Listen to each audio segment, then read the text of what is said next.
Hey guys, welcome to the video. So, if you are trying to lose weight and often include diet foods in your diet, then this video is made just for you.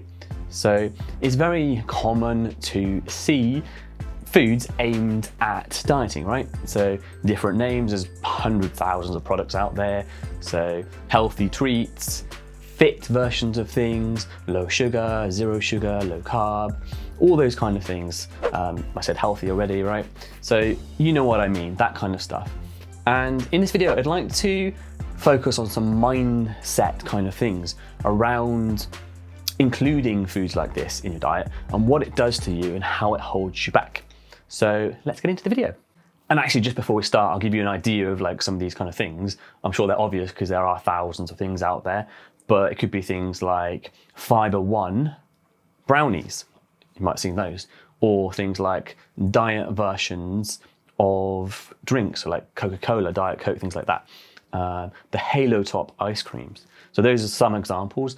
I'm not saying you can't have these, but what I say in this video will make sense around including in your diet in a few minutes. So the first thing I'd like to talk about is these things hitting the spot. So however much you tell yourself at the time, you're going to be replacing something else to have this sort of sweet thing, right? And the problem with this is, yes, it may kind of like satisfy you a little bit. It's never going to be hitting the spot as much as the real version or what you really would have had if you weren't on a diet. And it's fine in terms of like having them again, but in terms of appropriateness at certain times based on your choices and decisions is very important, which I'll get onto later in this video. So with foods that you are cutting out at any point in your diet, even if you are having something to replace them with, there's going to be that time where you do just really want to have the real version. And so if you are cutting it out, then when you do have the real version, you can often end up feeling guilty because you went off track and you didn't really think you should be having that, which of course is not right? You should be able to enjoy food, whatever it is, including like full fat, full sugar, whatever versions of the treats that you do want to eat. So that first problem is the feeling of going off track and feeling guilty because of that. But of course, like that isn't true, but it creates the illusion of that happening because you feel you should be having certain products because you're on a diet and you've been marketed to that they are, let's say, better for you. But think about how it is affecting you mentally and the fact that, like I said, are you going to eat these diet products forever? And like you're building up in your mind the want for the real versions. However much you think that you're okay having the diet products because you're kind of motivated towards losing the weight. There's always going to come a time, like I said, that you do really want to have that real chocolate, real cake, whatever. And especially if you're like going out and stuff, and that's the only thing available.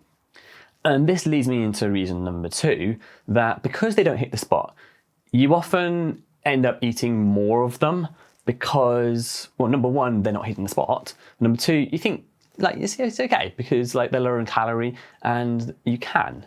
And I've done this before, so like especially with things like the Halo Top ice cream, which if you don't know what that is, it's just a very low calorie version of, it's like ice cream, it's not real ice cream. And I end up eating the whole tub, whereas in the past I wouldn't have done that. And it's because it didn't quite hit the spot and it's quite low in calorie anyway, so I may as well have the whole thing, which you kind of eat and it's not really as enjoyable as normal ice cream and you end up being like half satisfied and you've trained yourself to then like kind of eat more, which is not really a good thing if you're not enjoying it. So just to emphasize that point, you're not really enjoying it because you're kind of like just mindlessly eating it. And you're teaching yourself it's okay to do that. And let's say you do go back to like one day having the normal version, you've taught yourself that it's okay, or just the behavior around eating the whole tub of something. But of course, then if it's the real version that's got loads of calories, you feel super guilty because somehow you've like ended up eating the whole tub and again mindlessly eaten this food which before you could enjoy in like reasonable amounts. So it starts to lead to self-teaching to eat a lot more than you would have because of the not hitting the spot. But this transfers over to like when you do eat normal foods, you end up carrying that behavior over and end up eating more of those as well, which has more negative effects if you are trying to lose weight.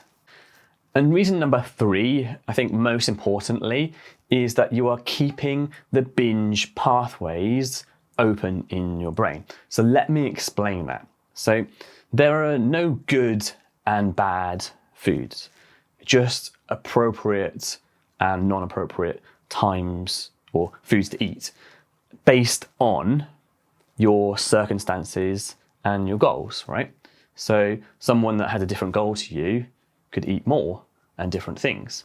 So there's no right or wrong foods, no good or bad foods. It's just what's appropriate for you at that moment.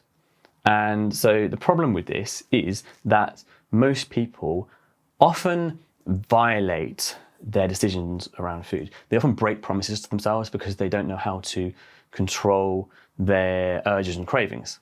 And while it's completely fine to have, say, 10% flexibility over the week to include things you really enjoy in the diet and actually encouraged, it might not be appropriate to then have like some of it and then have some more and have some more and have some more, because you've gone past what you told yourself you were going to have. You've kind of broken your promise because of your brain giving you those urges and cravings. So you may have 1 or 2 of something, and then your brain's like, oh, that was nice. You've been really good this week, so just have 1 more. Then you have that, and it's like, oh, that is, yeah, come on, just 1 more. It's been a hard week. And you kind of start coming up with these excuses to eat more, basically. And that's how the binge happens. And this is non-appropriate eating. So it's because you don't want it. It's going against your values. You're breaking your promises to yourself. So that's what I meant by non-appropriate. Appropriate is you know how much you should be eating, roughly, and you decide how much you are going to be having. But when it goes against what you really want, that's not appropriate anymore. The problem with violating your promises, going against your promises so much with eating, is you start to strengthen the pathways in your mind that deal with these. So just like any learning and any practice, the more you do something, the better you get at it. So the same with doing something over and over again in terms of emotional eating. Your brain gets better at doing it. So the next time it comes around, it's easier, because it knows you've done it once before, it's easier to then give in again. And I'd like to explain this with an analogy. So one of my favorite analogies, the forest analogy. So your brain has basically pathways in it, let's call them roads, that basically they're connections that allow you to do things. So it's like, I feel this way, and there's a roadway to the solution to this feeling. So I feel tired, the roadway goes to not feeling tired, and the solution, the vehicle, the way that gets you there is the food, right? So your brain learns that tired, not tired, or feeling good, connect those 2 things with food. And the more you do that, the more your brain kind of makes that roadway, that pathway bigger. So the forest analogy is, imagine a forest, and it's nice and green, lots of trees, thick with plants, and there's no real way through it. Now, of course, there's animals that live in this forest, so how do they get through? So the small little animals, they kind of like brush away some of the undergrowth, so maybe the rabbits and the voles and the mice, things like that. And there's kind of like a visible like route, not really obvious, but there is. And because there is this kind of visible route, the bigger animals take that as well. They start to take that. So maybe the badgers and the foxes, and maybe even the deer, like the larger animals as well. And over time, this starts to form like a visible, maybe sort of muddy route through the forest. It's still pretty hard to get through. But humans come along and think, oh, let's sort of build like a nice track for people to walk through this forest. And the obvious place to do it is where there's an obvious mark through the forest anyway. So they take this path and they kind of dig it wider, and maybe they put some paving on it. So now humans can go down it, and they don't get muddy, they can walk, or they can even run. or even take a bicycle down there. So they can zoom down it quite fast. So now we've gone from like not really having a route through the forest to actually a way to get through it, and quite fast. And some time passes, and as you know, humans like to make things even more efficient and things happen. So maybe they cut down some trees and build a roadway through this forest. So now cars can go down it. So you can go pretty fast through this forest. So we've gone from like having to smash through and kind of is really difficult to get through to now just zoom down it. And that's what happens with the pathways in your mind. The more you do something, the more you carry something out, the learning process, it gets easier and easier. And this is how it happens. So the pathway in your mind gets bigger and bigger, like a motorway in the end.